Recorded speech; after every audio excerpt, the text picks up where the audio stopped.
वर्षे प्रथममासे प्रथमपक्षे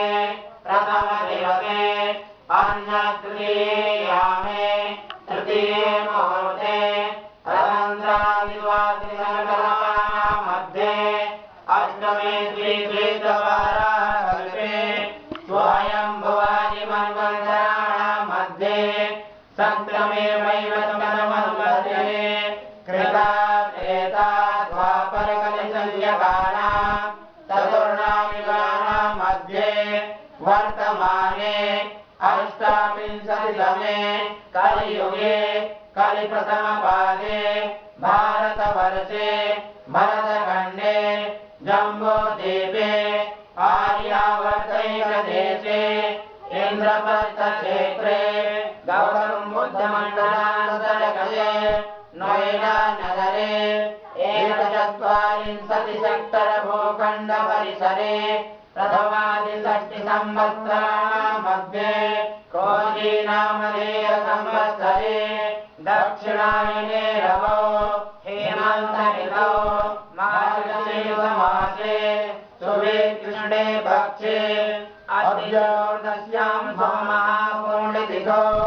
गुरुवासरे विशाखा नामधेय नक्षत्रे शुभयोगे शुभकरणे वृश्चिकरास्ते चन्द्रे वृश्चिकरास्ते श्रीसूर्ये मेषरास्ते भगवद्यो गुरौ शुभरास्ते शेषग्रहेषु सत्सु एवं ग्रह गण गुण विशेषण विशिष्टायां वेलायां सोमहामन्यतो आत्मानामरणपूर्वकं दैवी शक्तिगणद्वारा United States of America Saint Loomis स्थाने निवासिनः वृश्चिकराशौ ज्येष्ठा नामधेय नक्षत्रे चतुर्थचरणे मीनलग्ने उत्पन्नस्य जानहण्टले नामकस्य यजमानस्य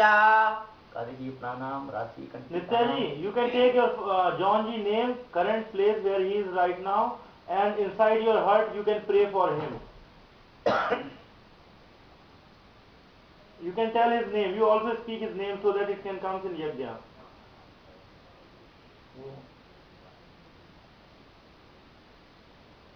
Speak only his name, because already they had speak. You can also tell his name again.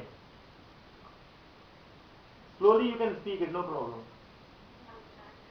Okay. Current place. Okay. Okay, and just you can wish in your heart and pray for him. Okay, continue. जानहण्टले नामकस्य यजमानस्य श्रीसाम्ब सदाशिवरुद्रदेवता प्रसादात् धर्मार्थकाममोक्षा चतुर्विध पुरुषार्थ फलसिद्ध्यर्थां क्षेमस्वैरे वीर विजय अभय आयु आनंद आरोग्य ऐश्वर्यादिवृद्ध्यर्थां जन्म नक्षत्रवशात् जन्म राशिवशात् नाम नक्षत्रवशात् नाम राशिवशात् गोचर वेद अष्टक वर्गज रूपज देहज अंडज बलभावेषु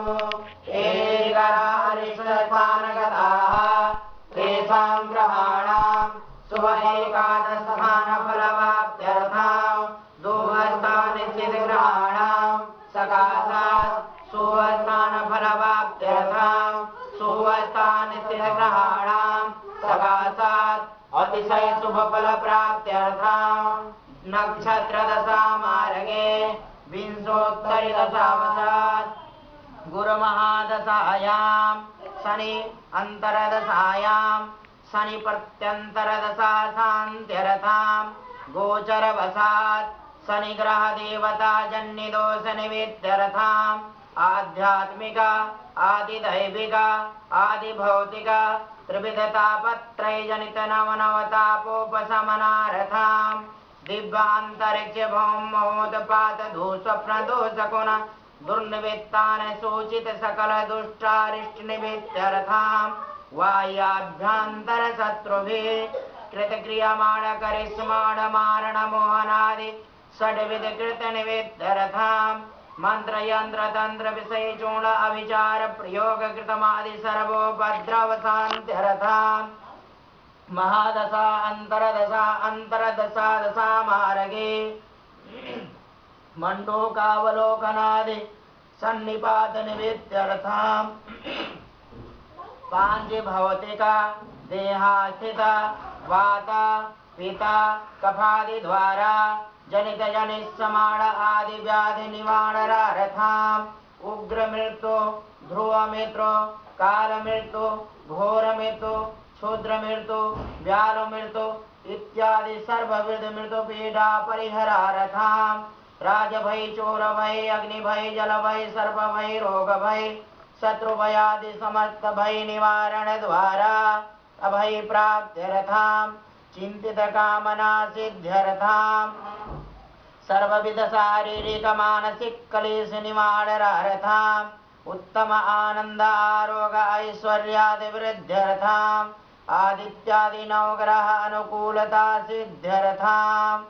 अप्राप्य लक्ष्मी प्राप्त्यर्थाम् प्राप्य लक्ष्मी चिरकाल संरक्षणार्थाम् सकल कामना सिद्ध्यर्थाम् राजद्वारे सभायां वा सर्वत्र यशो विजय लाभादि प्राप्त्यर्थाम्